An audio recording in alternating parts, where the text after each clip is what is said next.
Hurst, Woodley, bairros de luxo conhecidos por mansões milionárias, foram reduzidos a cinzas. A ventania só piorou o cenário de destruição. Tristeza. Chegar aqui na entrada de uma casa, que já foi uma casa, e imaginar que aqui seria uma sala.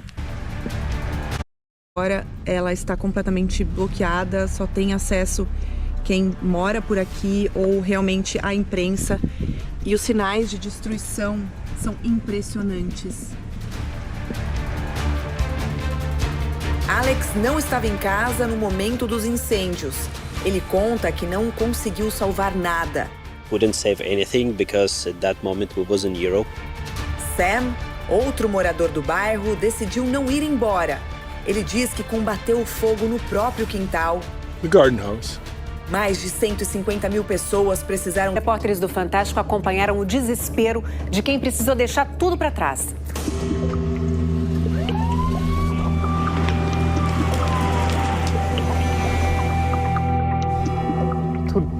Tudo acabou queimando. Todas as nossas histórias, recordações. E eu venho hoje aqui com uma pá, 2 luvas, para tentar desenterrar alguma memória que eu tenho. Esse brasileiro que prefere não se identificar morava aqui, em Pacific Palisades, região arrasada pelo maior incêndio da história de Los Angeles. No dia 7 de janeiro, eu recebi o comunicado das autoridades que a gente precisava evacuar a casa. Nós saímos e, inesperadamente, nunca mais pudemos voltar. No início, os bombeiros tiveram dificuldade. Muito fogo para um sistema de distribuição de água que não foi projetado para enfrentar tantos incêndios. Com uma mangueira, eu tentei extinguir o fogo, só que o fogo espalhou muito rapidamente e, infelizmente, pela extensão da gravidade dessa queimada, o bombeiro que estava parado na frente da minha casa estava sem água. Então, foi muito, muito triste. Essas imagens são do dia 7, terça-feira passada, quando o primeiro incêndio começou, queimando essa área. No dia seguinte, o fogo tinha se alastrado muito. E já não era apenas um foco, e sim vários, engolfando bairros inteiros ao longo da semana. Parece mesmo que a gente está numa zona de guerra, que esses bairros foram bombardeados. Além das casas queimadas, infraestruturas como a rede elétrica ficaram assim. Uma TV local registrou o momento em que uma brasileira fugia a pé. Marisa é babá e estava trabalhando em Pacific Palisades quando todo mundo teve que sair. Já estava pegando fogo, já estava muito fogo e eu comecei a filmar então o fogo na montanha. Ai, meu Deus. Bora, gente, bora. Deus é fiel. E aí, quando a gente chegou na única saída que tinha, já estava todo mundo lá. E a gente estava parado no trânsito e foi quando eu vi que eu não ia conseguir sair. Veio um policial e começou a bater no meu carro. E ele falava, sai daqui, porque senão a gente vai morrer tudo queimado aqui. Eu não quero morrer queimado aqui. Bora correr. Quando você olhava aquele céu preto, a fuligem caindo, e você imaginava que você tem que sair ali, e você não tem pra onde ir, você tá sem carro. Eu não tenho carro e eu não sei se eu vou ter um trabalho também, porque eu não sei o que vai ser da vida deles, né, de que perderam tudo. Este era um condomínio popular, daqueles em que as pessoas vivem em trailers. Muitos aposentados moravam aqui, perto da praia. Um sonho transformado em cinzas. Não sobrou uma casa sequer. Eram 177 casas. O fogo chegou tão rápido que não deu para tirar nada. Só essa parede de tijolos permaneceu em pé. O tipo de material usado nas construções ajuda a explicar a fúria do fogo. Como ele queimou as casas de maneira tão rápida. Aqui, ele encontrou em pé. O tipo de material usado nas construções ajuda a explicar a fúria do fogo. Como ele queimou as casas de maneira tão rápida. Aqui, ele encontrou combustível. Diferentemente do Brasil, a maioria das casas nos Estados Unidos usa muita madeira. Entre as perdas ainda incontáveis estão as propriedades milionárias de gente que é sinônimo de Los Angeles. Astros e estrelas de Hollywood, uma área que quase foi atingida pelos incêndios. A mansão do ator e diretor Mel Gibson era assim.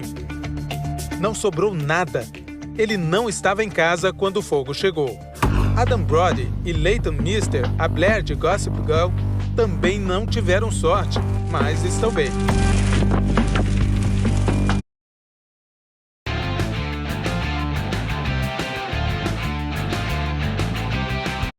Não tiveram sorte, mas estão bem. E esta era a casa do veterano comediante Billy Crystal. A apresentadora Paris Hilton postou nas redes sociais um vídeo do fogo na rua dela, dizendo: ver a casa em Malibu pegando fogo ao vivo na TV é uma coisa pela qual ninguém devia passar. O endereço dela é nessa avenida aqui em Malibu, onde todas as casas ao lado foram destruídas. Aqui, a do vizinho da Paris Hilton. Os muros apenas restaram e, como ela mostrou na internet, essa é a dela, completamente queimada. Tudo veio abaixo. Da praia, a visão é impressionante. Os escombros das casas dos vizinhos de Paris Hilton e da casa dela. Valia cerca de 60 milhões de reais. A polícia e o FBI estão investigando a origem dos incêndios. Não há indícios de ação criminosa. Por ora, é a natureza que explica as circunstâncias da tragédia. Veja agora o papel de um tipo de vento nessa triste história. Os ventos de Santa Ana são um fenômeno comum na região do sul da Califórnia, principalmente entre os meses de setembro e maio. São causados por um sistema de alta pressão nessa região, chamada de Grande Bacia, e um sistema de baixa pressão na costa do Oceano Pacífico. A Grande Bacia fica num deserto e por isso os ventos costumam ser bem secos e podem ser quentes e muito fortes, entre 95 e 130 km por hora, um combustível para o fogo se espalhar depressa. E as rajadas mais intensas chegam a 160 km por hora.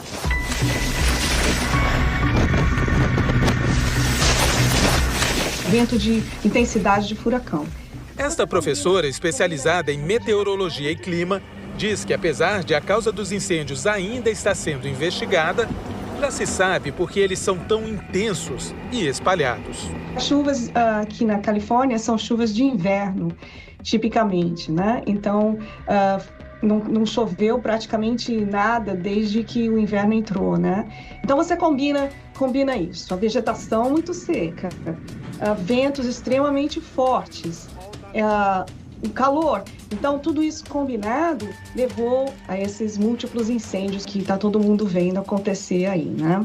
Esses incêndios acontecem no mundo que nunca esteve tão quente. É um recorde oficial. 2024, o ano mais quente da história. Esse gráfico mostra o que está acontecendo. O ano passado foi o primeiro com uma temperatura média global que aumentou mais de 1,5 graus em relação às temperaturas médias registradas antes dessa nossa era industrial. 1,5 graus é o limite estabelecido pelo Acordo de Paris para reduzir os riscos e os impactos das mudanças climáticas. 2024 também bateu o recorde de emissão de carbono, como mostra esse outro gráfico. Cientistas dizem que daqui para frente temos que ter emissão zero para a temperatura do nosso planeta se estabilizar. As mudanças climáticas, o aquecimento global pode levar a um aumento da frequência desses incêndios, né? Não só a frequência, a quantidade deles, mas quando eles acontecem, eles tomam uma área muito maior hoje, né?